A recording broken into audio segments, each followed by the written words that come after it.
Hello प्यारे बच्चों, again I am with you all with the class 7th. Topic is the triangle and its property, and in this video we are going more questions on exterior angle sum property of a triangle. In the previous video I have given the introduction of exterior angle sum property and few easy questions we have done. Now we are going to do more questions. So without wasting the time, I am going to proceed. So the first question says find a and b. यहाँ पर a b के साथ साथ आपको कोई दूसरा variable भी given हो सकता है, x y. In so many forms the angle can be or unknown quantities can be given. I think this much you all can understand now. अच्छा, whenever the question is given to you ना, always try to observe what the question is saying, right? अच्छा, अब यहाँ पर हम देखते हैं. Here you can see, just observe this figure. If I hide this particular line, so this is one triangle. You all can see that this is one triangle. मैंने इस line को हाइड कर दिया तो ये आपका ट्रायंगल है, and for this triangle this is the exterior angle, right? This much is exterior angle. Okay, तो अब यहाँ पर हमें एक चीज़ और भी देखनी है कि if I hide this much portion, if I am going to hide this much portion, so for this purpose, this triangle, this is the exterior angle. Okay, so by the exterior angle property you can find out the value of a. So while we are doing the solution, I always suggest just make the rough sketch. Whatever you are solving, just make one rough sketch for the same. It will make your understanding more easy. ठीक है, तो ये यहाँ पर आपने एक rough sketch बना लिया. ठीक है, so now you can see कि for this angle this is the adjacent angle. जहाँ मैंने पेन रखा हुआ है, you can see this is the adjacent, while this angle and this angle are interior opposite angle, right? तो exterior angle property क्या कहती है? That the exterior angle is the sum of interior opposite angle. So यहाँ पर हम लिखेंगे 130 degree equals to, अब what this symbol indicates? It indicates 90 degree. So 90 plus a. हमें कैसे पता है ये? By the exterior angle sum property.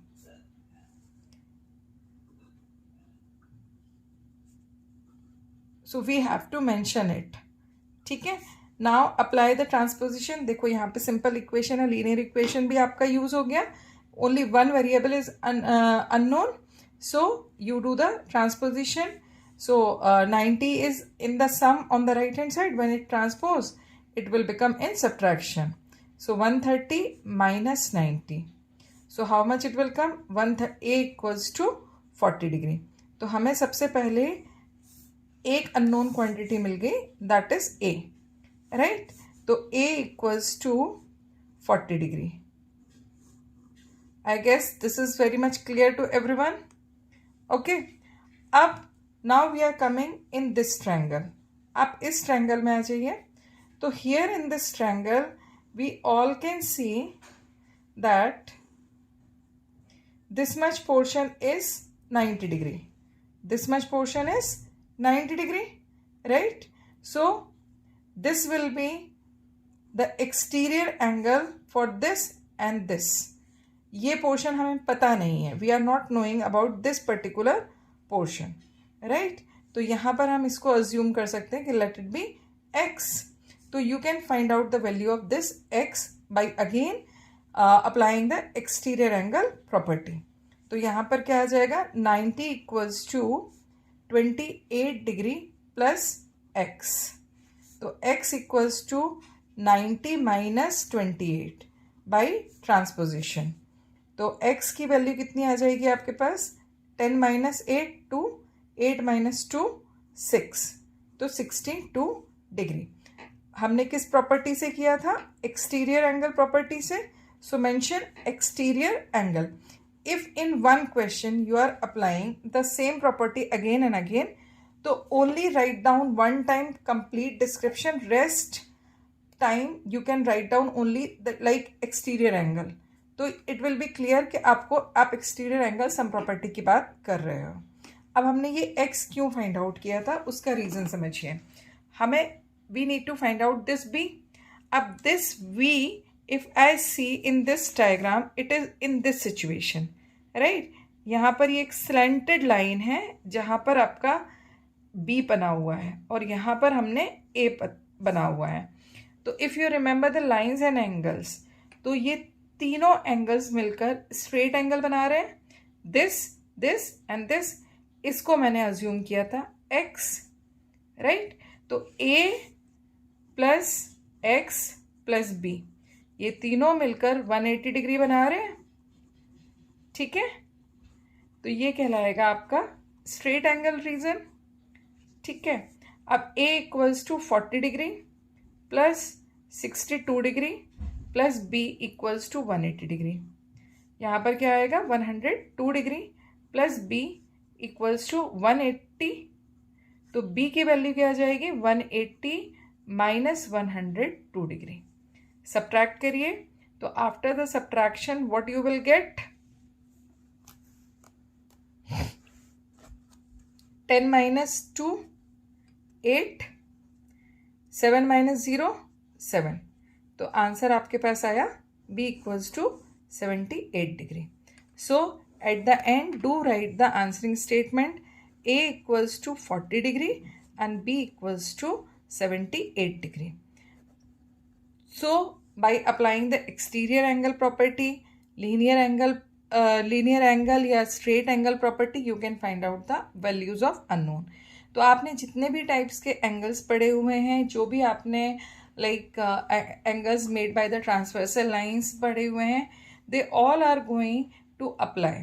तो आपको सारी ही प्रॉपर्टीज़ बहुत अच्छे से आना चाहिए, as well as you have to practice more and more so that you can identify where by which property you can find out the answer, where you have to apply which property, right? So now we are proceeding with the next question. So see in this question, अब यहाँ पर हमेशा observation समझिए. whenever the question is given in the maths, there is a specific meaning of every symbol. You can see one ray is this and one ray is this. यहाँ पर ये same symbol लगा हुआ है. That means कि this symbol is indicating कि ये वाली जो लाइन है और ये वाली जो लाइन है, these two rays are parallel to each other. This ray is parallel to this ray. इसका मतलब ये हुआ. ठीक है, अब if this ray and this ray is parallel, तो you can see this is the third line. तो ये क्या है? This line is cutting these two lines, these two parallel lines. That means ये जो आपकी लाइन है, ये लाइन कैसी है आपकी? ये आपकी एक ट्रांसवर्सल लाइन है. दैट मीन्स कि यहाँ पर आप लॉज ऑफ ट्रांसवर्सल जो है वो आप अप्लाई कर सकते हो, राइट? तो फटाफट से हम सबसे पहले लॉज ऑफ ट्रांसवर्सल से देखते हैं. तो सबसे पहले हम सॉल्यूशन पर आते हैं. हमारे पास सबसे पहली चीज़ क्या है कि this ray and this ray is parallel और यहाँ पर this is your transversal. Okay, ठीक है. अब यहाँ पर ये आपका क्या बन रहा है? This is your C. Okay, तो अब C जो है वो आप इजीली फाइंड आउट कर सकते हो. कैसे फाइंड आउट कर सकते हैं? You can see here eight this point, this is the straight line. if I see, this is the straight line, right? अब यहाँ पर आपके पास एक सिंबल ये ऐसे है और एक सिंबल ऐसे है. यहाँ पे 35 डिग्री है, here it is C and here it is 55 degree, right? तो सबसे पहले हम C की वैल्यू फाइंड आउट कर लेते हैं. तो अब यहाँ पर क्या आ जाएगा आपका? 55 degree. Here it will come 55 degree plus C plus 35 degree equals to 180 degree. कैसे पता चला हमें? Because they are the straight angle, right? फटाफट से कैलकुलेशन करते हैं. Numbers will be added with the numbers. It will come 90 plus C equals to 180 degree. तो C equals to 180 minus 90. तो C की वैल्यू क्या आ जाएगी आपके पास? 90 degree. So I hope all of you understood how we have found the value of C. अब we will remake this portion. अब इसको जब मैंने रीमेक किया तो you can see this is your C and this particular portion, यदि हम figure में ये देखते हैं, if I am removing this particular line, तो ये क्या हो जाएगा आपका b + 25 डिग्री, राइट। तो c will be equal to b + 25 degree. They are opposite, they are interior and opposite to the transversal line. तो ये कैसे एंगल्स हो गए आपके? ऑल्टरनेट इंटीरियर एंगल, ठीक है। अब c की वैल्यू पुट करिए यहाँ पे, c = 90 degree equals to b + 25 degree. तो b की वैल्यू कितनी आ जाएगी? 90 - 25 by transposition as it is one linear equation in one variable. 10 - 5 5, then 8 - 2 6. तो b की वैल्यू क्या आ गई आपके पास? That is 65 degree. तो एक और वेरिएबल आपने फाइंड आउट कर लिया. Now we need to find out the value of a and value of d, ठीक है। अब हम सबसे पहले फाइंड आउट करते हैं वैल्यू ऑफ d. अब d को आप देखिए यहाँ पे, again this is a straight line, ठीक है, and at this point the straight angle has been divided in 3 parts, b + 25 + d, ठीक है। तो ये इस तरीके से है आपका ये angle, you can see here this particular portion is d और यहाँ पर क्या हो रहा है?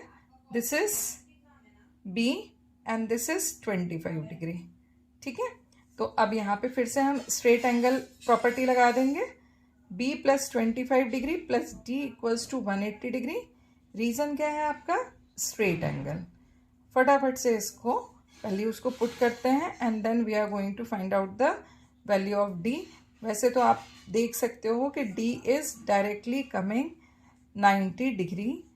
सो इजी. अब आप एक चीज़ और भी देखो, जो आपको फिगर है, फिगर में देखकर कहीं पे भी नहीं लग रहा है कि d की वैल्यू या c की वैल्यू जो है वो 90 डिग्री होगी, but after calculation it is coming 90 degree, right. तो इसका क्या मतलब हुआ? The figures are only for the pictorial representation, they are not depicting the actual value. तो हमेशा फिगर के हिसाब से मत चलिए कि दिख रहा है 90 डिग्री, ये दिख रहा है एक्यूट एंगल तो एक्यूट एंगल होगा, नहीं. आप फिगर जो गिवन है सिर्फ उसको आपको ऑब्जर्व करना है, कंडीशंस जो गिवन है उनको ऑब्जर्व करना है, and after that you have to apply the required laws and in that way you can find out the value of unknown quantities, ठीक है। अच्छा, अब हमें लास्ट फाइंड आउट करना है a की वैल्यू. तो you all can see that a is coming inside this triangle. तो ट्रायंगल सम प्रॉपर्टी लगा देंगे हम. तो क्या आ जाएगा? Apply ASP in triangle. एक ही ट्रायंगल बन रहा है यहाँ पर. तो क्या आ जाएगा? b + 55 degree + a = 180 degree. b की वैल्यू कितनी थी? 65 डिग्री. तो 65 डिग्री + 55 + a = 180 डिग्री. अब यहाँ पे हम कैलकुलेशन को बहुत इजी सा भी कर सकते हैं. इस 5 को इसमें ट्रांसफ़र करिए. ये जो 65 का 5 है, 5 इस 5 को 55 के साथ ट्रांसफ़र करिए, तो ये भी 60 हो जाएगा, ये भी 60 हो जाएगा, ठीक है। तो 60 + 60 120 + a = 180 डिग्री. तो a की वैल्यू आ जाएगी आपकी 180 - 120, तो a = 60 डिग्री. तो in this way you have found value of all the unknown quantities. तो यहाँ पर आपके पास आंसर क्या आएगा? a = 60 degree, b = 65 degree, c = 90 degree and d = 90 degree. तो in this way you can solve the question. अच्छा, अब आपने देखा कि यदि आपने if you are seeing the whole solution without skipping, I am going to tell you in between the calculation techniques also, ठीक है।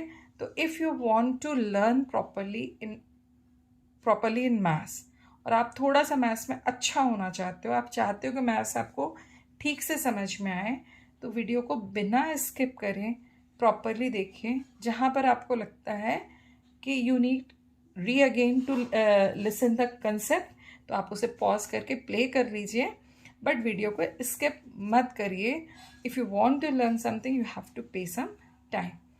और भी क्वेश्चंस हैं एक्सटीरियर एंगल प्रॉपर्टीज़ के जो थोड़े से टफ हैं, that I am going to cover in the next video.